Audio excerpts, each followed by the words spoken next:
अर्जुन उवाच अर्जुन उवाच अयति श्रद्धयोपेतो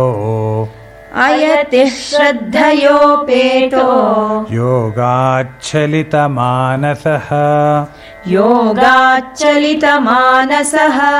अप्राप्य योगसंसिद्धिम् कां गतिं कृष्ण गच्छति अयति श्रद्धयोपेतो योगाच्चलितमानसः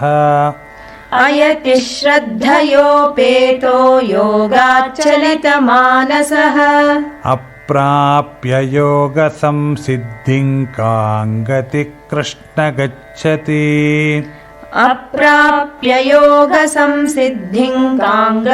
कृष्ण गच्छति अयति श्रद्धयोपेतो योगाच्चलितमानसः अप्राप्य योगसंसिद्धिं कां गतिं कृष्ण गच्छति अयति श्रद्धयोपेतो योगाच्चलितमानसः अप्राप्य योगसंसिद्धिं कां गतिं कृष्ण गच्छति कच्चिन्नो भयविभ्रष्टः छिन्नाभ्रमिव नश्यति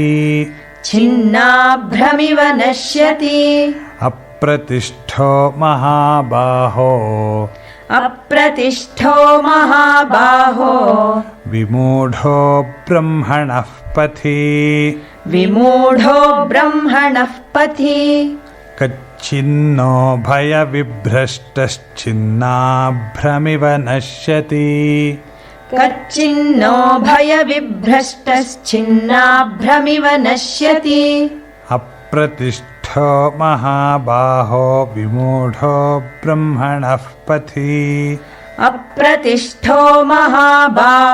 विमूढो ब्रह्मणः पथि कच्चिन्नो भयविभ्रष्टश्चिन्नाभ्रमिव पश्यति अप्रतिष्ठो महाबाहो विमूढो ब्रह्मणः पथि कच्चिन्नो भयविभ्रष्टश्चिन्नाभ्रमिव नश्यति अप्रतिष्ठो महाबाहो विमूढो ब्रह्मणः पथि एतन्मे संशयं कृष्ण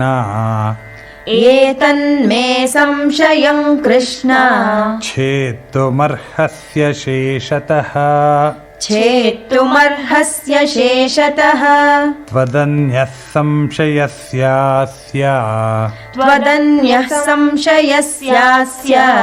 छेत्ता न ह्युपपद्यते एतन्मे संशयं कृष्ण छेत्तुमर्हस्य शेषतः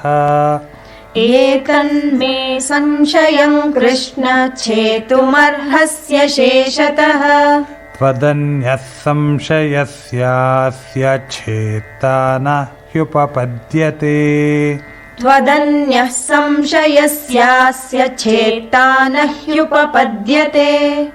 श्रीभगवानुवाच पार्थ नैवेह नामुक्त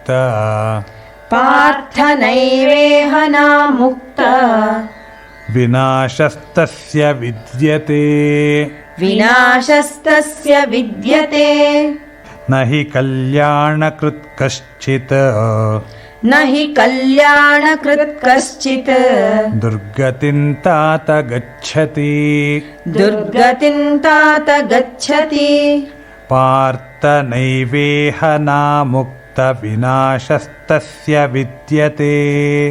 पार्थ नैवेह नामुक्त विनाशस्तस्य विद्यते न हि कल्याणकृत् कश्चित् दुर्गतिं तात गच्छति पार्थ नैवेह नामुक्त विनाशस्तस्य विद्यते न हि कल्याणकृत् कश्चिद्दुर्गतिं तात गच्छति पार्थ नैवेहनामुक्तविनाशस्तस्य विद्यते न हि कल्याणकृत् कश्चिद्दुर्गतिं तात गच्छति प्राप्य पुण्यकृतान् लोकान् प्राप्य पुण्यकृतान् लोकान् उषित्वा शाश्वतीः समाः उषित्वा शाश्वतीः समाः शुचीनां श्रीमतां गेः शुचीनां श्रीमतां गेः योगभ्रष्टोऽभिजायते योगभ्रष्टोऽभिजायते प्राप्य पुण्यकृतान् लोकानुषित्वा शाश्वतीः समाः प्राप्य पुण्यकृतान् लोकानुषित्वा शाश्वतीः समाः शुचीनां श्रीमतां गेः योगभ्रष्टोऽभिजायते शुचीनां श्रीमतां गेः योगभ्रष्टोऽभिजायते प्राप्य पुण्यकृतान् लोकानुषित्वा शाश्वतीः समाः शुचीनां श्रीमतां गेः योगभ्रष्टोऽभिजायते प्राप्य पुण्यकृतान् लोकानुषित्वा शाश्वतीः समाः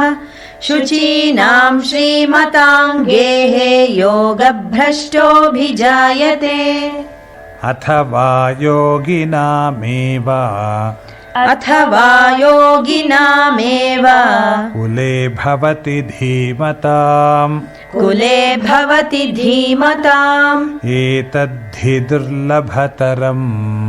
एतद्धि दुर्लभतरम् लोके जन्म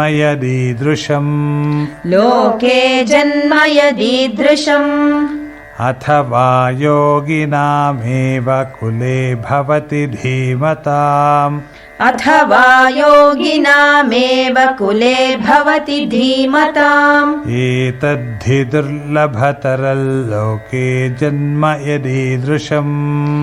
एतद्धि दुर्लभतरल्लोके जन्म यदीदृशम् अथवा योगिनामेव कुले भवति धीमताम् एतद्धि दुर्लभतरल्लोके जन्म यदीदृशम् अथवा योगिनामेव कुले भवति धीमताम् एतद्धि दुर्लभतरल्लोके जन्म यदीदृशम्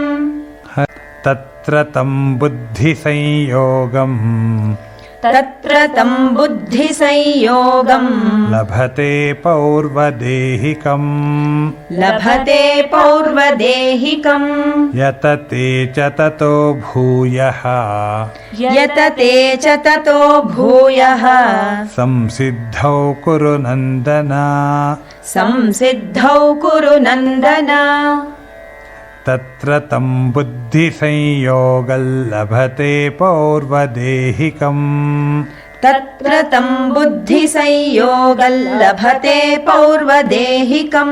यतते च ततो भूयः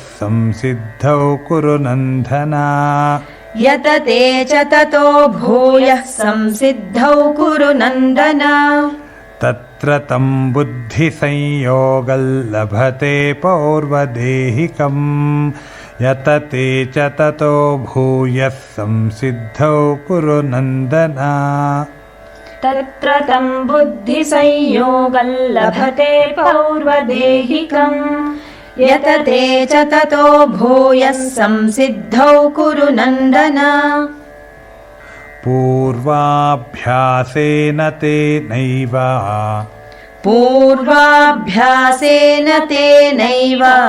ह्रियते ह्यवशोऽपि सः जिज्ञासुरपि योगस्य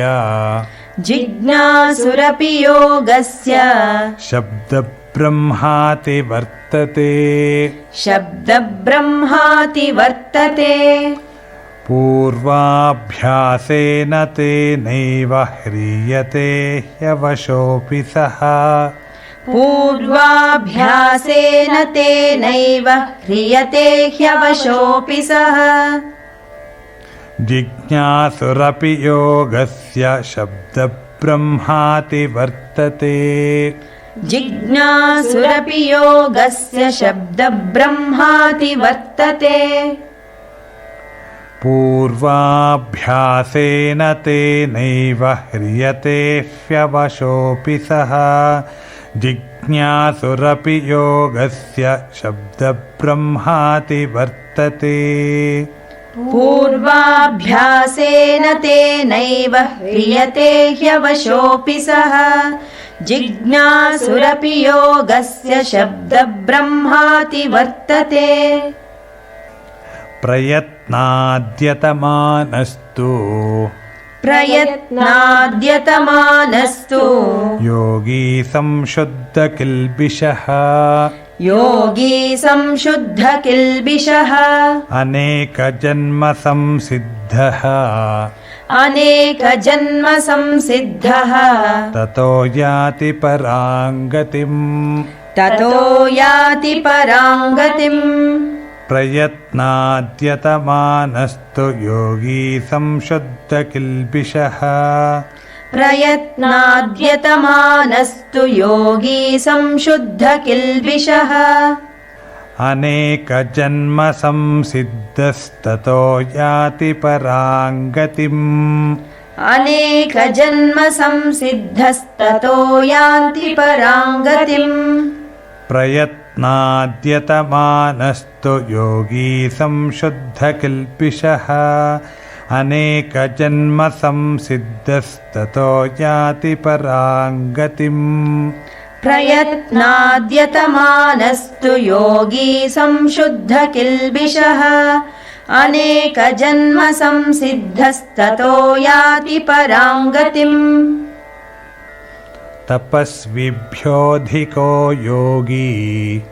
तपस्विभ्योऽधिको योगी ज्ञानिभ्योऽपि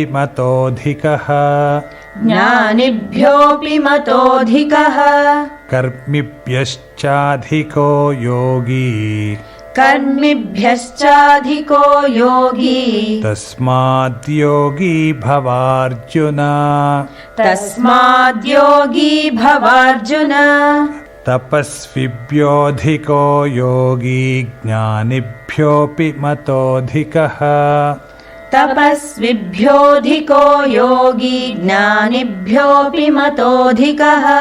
कर्मिभ्यश्चाधिको योगी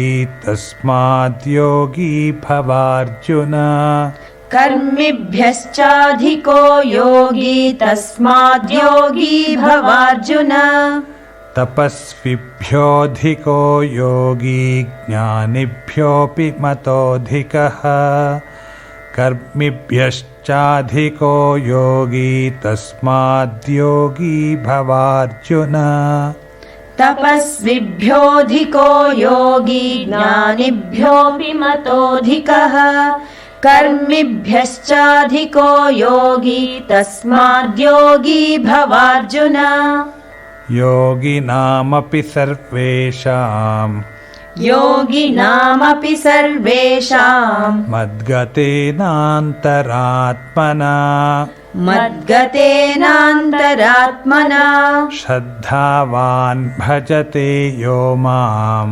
श्रद्धावान् भजते यो मां समे युक्ततमो मतः योगिनामपि सर्वेषां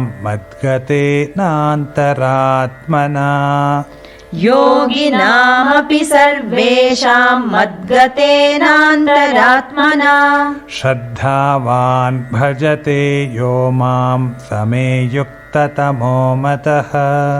श्रद्धावान् भजते यो मां समे युक्ततमो मतः योगिनामपि सर्वेषां मद्गतेनान्तरात्मना श्रद्धावान् भजते यो मां समे युक्ततमो मतः योगिनामपि सर्वेषां मद्गतेनान्तरात्मना श्रद्धावान् भजते यो मां समे युक्ततमो मतः। ॐ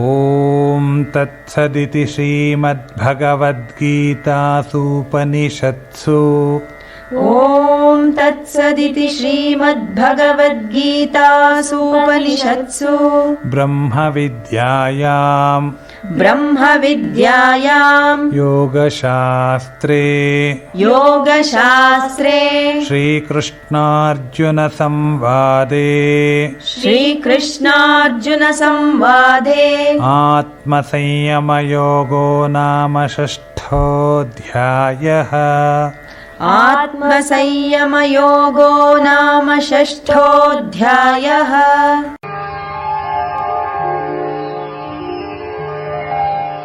अर्जुन उवाच आयते श्रद्धयोपेतः योगाच्चलितमानसः